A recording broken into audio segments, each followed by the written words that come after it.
thank you all. Thank you all for joining us as we announce the introduction of the Iran Policy Oversight Act. I'm joined by a group of senators who painstakingly reviewed the Joint Comprehensive Plan of Action, the Iran nuclear agreement, and we came to different conclusions. Some of us supported the JCPOA, others of us opposed the JCPOA. We all recognize, all of us, supporters and opponents, that the Joint Comprehensive Plan of Action is being implemented. It's going forward. So we are concentrating on tomorrow, not the past, to ensure that the agreement is enforced, that Iran is permanently prevented from obtaining a nuclear weapon. That's our objective.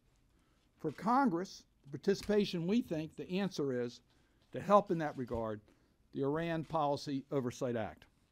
It's fully consistent with the JCPOA.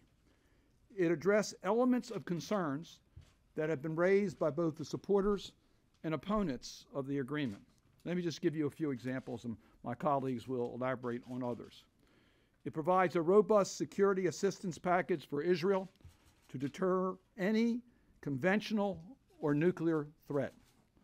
It provides for a regional security strategy dealing with our partners in the Gulf Cooperation Council. It maintains, and if needed, enhances our policies to counter Iran's terrorism, ballistic missile proliferation, or human rights abuses.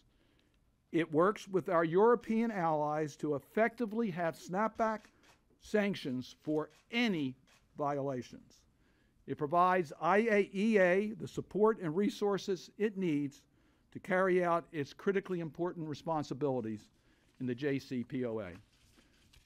I want to make it clear that this legislation is the cumulative product of every senator that is on this stage. Each one of my colleagues, Senator Bennett, Senator Blumenthal, Senator Wyden, Senator Coons, Senator Warner, Senator Booker, Senator Schumer, Senator Schatz, have added to this bill. There are provisions that are included as a result of their advocacy and work. When you read the legislation, you're going to see that it responds to comments made during the congressional review from congressional hearings, comments made by the administration and by public witnesses as to how we could strengthen our position in enforcing the JCPOA. It is fully consistent with comments made during the deliberations by my colleagues and letters that they received from the administration with certain concerns that they had regarding the JCPOA.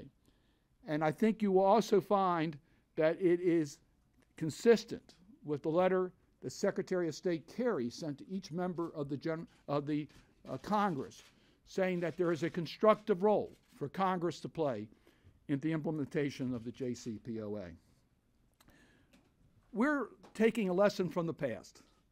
We got to these negotiations because of the toughest international sanctions in which Congress led in its enactment.